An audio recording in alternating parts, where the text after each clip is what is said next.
Hello बच्चे, आप सब कैसे हैं। आपका आपके YouTube channel Dilip biology olympiad पर एक बार फिर से स्वागत है।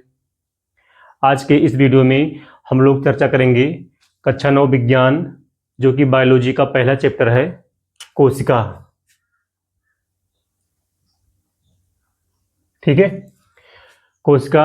उसमें बच्चे हम लोग पढ़ रहे थे, इससे पहले वाले वीडियो में हम लोग कई सारे टॉपिक के बारे में चर्चा कर लिए थे। ठीक है, जैसे माइटोकॉन्ड्रिया के बारे में, कोशिका झिल्ली के बारे में, ठीक है, और कोशिकाओं के बारे में जानकारी हम लोग प्राप्त कर लिए थे। ठीक, हमारा जो बच्चे उसी चैप्टर का जो अगला टॉपिक होगा वो है अंतःप्रद्रव्य जालिका। ठीक है, क्योंकि आप सबको पता है हम लोग पढ़ रहे हैं कोशिकांग के बारे में।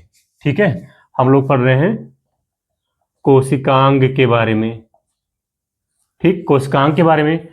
तो कोशिकांग तो बहुत सारे होते हैं हमारी कोशिका के अंदर।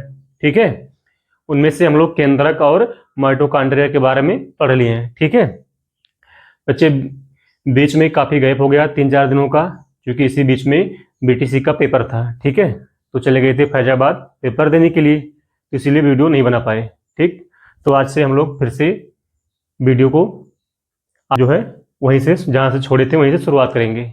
ठीक है, तो चलिए देर ना करते हुए हम लोग वीडियो को शुरू करते हैं। ठीक, तो हम लोग जानेंगे सबसे पहले अंतःप्रद्रव्य जालिका क्या होता है। ठीक है, तो चलिए बच्चे हम लोग शुरू करते हैं। हमारा जो है अगला टॉपिक, अगला कोशिकांगक, जो कि है अंतःप्रद्रव्य जालिका, यानी कि एंडोप्लाज्मिक रेटिकुलम।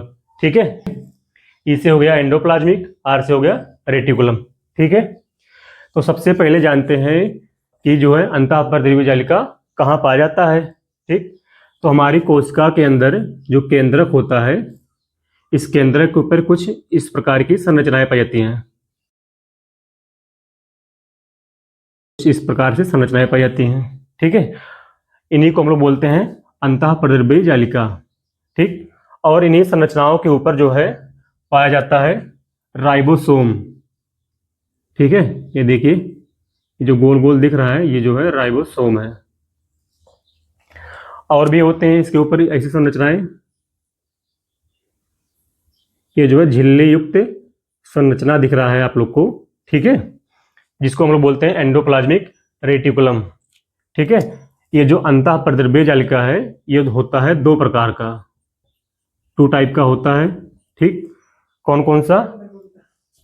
पहला होता है खुरदरी अंतःप्रद्रव्य जालिका, खुरदरी अंतःप्रद्रव्यी जालिका। ठीक है, इसको इंग्लिश में बोलेंगे rough endoplasmic reticulum, rough endoplasmic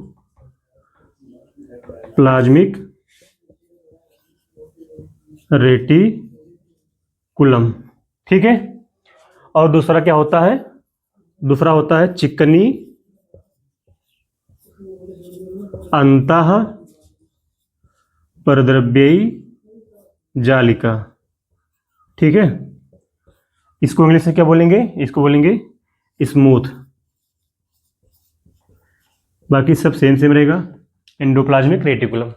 ठीक है, तो देखिए हमने बताया कि अंतःप्रद्रव्य जालिका जो है ये नलिकाओं से बना एक जाल की तरह संरचना होता है। ठीक है, जो कि केंद्र के ऊपर जो है चिपका होता है। और अंतःप्रद्रव्य जालिका जो है 2 प्रकार का होता है, एक खुरदरी अंतःप्रद्रव्य जालिका और एक होता है चिकनी अंतःप्रद्रव्य जालिका। ठीक है, और खुरदरी इसको क्यों कहते हैं? क्योंकि जिस अंतःप्रद्रव्य जालिका के सतह पर, ठीक है, राइबोसोम चिपके होंगे, यह है राइबोसोम। इन्हीं राइबोसोम के चिपके होने की वजह से ये संरचना में खुरदरी दिखाई देते हैं। ठीक है, इसीलिए इसको हम लोग बोलते हैं खुरदरी अंतःप्रद्रव्य जालिका। ठीक है, और जिसके ऊपर, जिस संरचना के ऊपर ये राइबोसोम नहीं दिखाई देते हैं या नहीं होते हैं, ये चिकना दिखता है। ठीक, इसीलिए इसको बोलते हैं ना चिकनी अंतःप्रद्रव्य जालिका, यानी कि स्मूथ एंडोप्लाज्मिक रेटिकुलम। ठीक है, देखिए बच्चे, स्मूथ एंडोप्लाज्मिक रेटिकुलम को हम लोग बोलते हैं SER। ठीक है, एस से हो गया स्मूथ, ER से हो गया एंडोप्लाज्मिक रेटिकुलम, और इसको क्या बोलेंगे, RER बोलेंगे, ठीक है, रफ एंडोप्लाज्मिक रेटिकुलम। तो अगर प्रश्न आता है कि अंतःप्रद्रव्य जालिका जो है खुरदरी क्यों दिखाई देती है, तो बताओगे कि इसकी सतह पे जो है राइबोसोम पाए जाते हैं या चिपके होते हैं, इसीलिए खुरदरा दिखाई देता है, ठीक है। तो हम लोग जान लेते हैं दोनों के कार्य क्या होते हैं। तो सबसे पहले हम लोग बात करेंगे खुरदरी अंतःप्रद्रव्य जालिका, ठीक है। तो इसका जो मेन काम होता है, इसका काम होता है प्रोटीन का संश्लेषण करना, संश्लेषण, ठीक है। खुरदरी अंतःप्रद्रव्य जालिका का जो मेन कार्य होता है, ये होता है प्रोटीन का संश्लेषण करना, ठीक। और जो दूसरा है चिकनी अंतःप्रद्रव्य जालिका यानी स्मूथ एंडोप्लाज्मिक रेटिकुलम, इसका जो मेन कार्य होगा लिपिड तथा वसा, लिपिड तथा वसा, ठीक है, फैट, इसका निर्माण करना होता है, ठीक है। तो आप लोग को समझ में आ गया कि खुरदरी अंतःप्रद्रव्य जालिका और चिकनी अंतःप्रद्रव्य जालिका के कार्य क्या होते हैं, ठीक। खुरदरी का जो मेन काम होता है बच्चे, ये होता है प्रोटीन का निर्माण करना।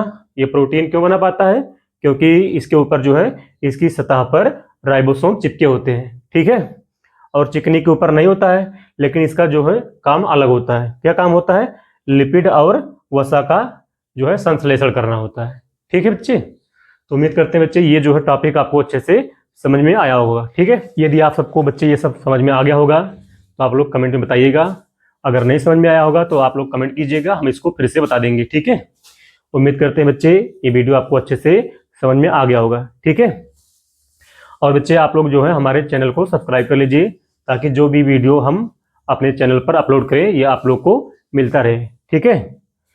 तो उम्मीद करते हैं बच्चे जो है ये आपको पूरा टॉपिक समझ में आ गया होगा, ठीक है। और हम लोग जो है अब किसी नेक्स्ट वीडियो में मिलते हैं, ठीक। तब तक के लिए धन्यवाद, बाय।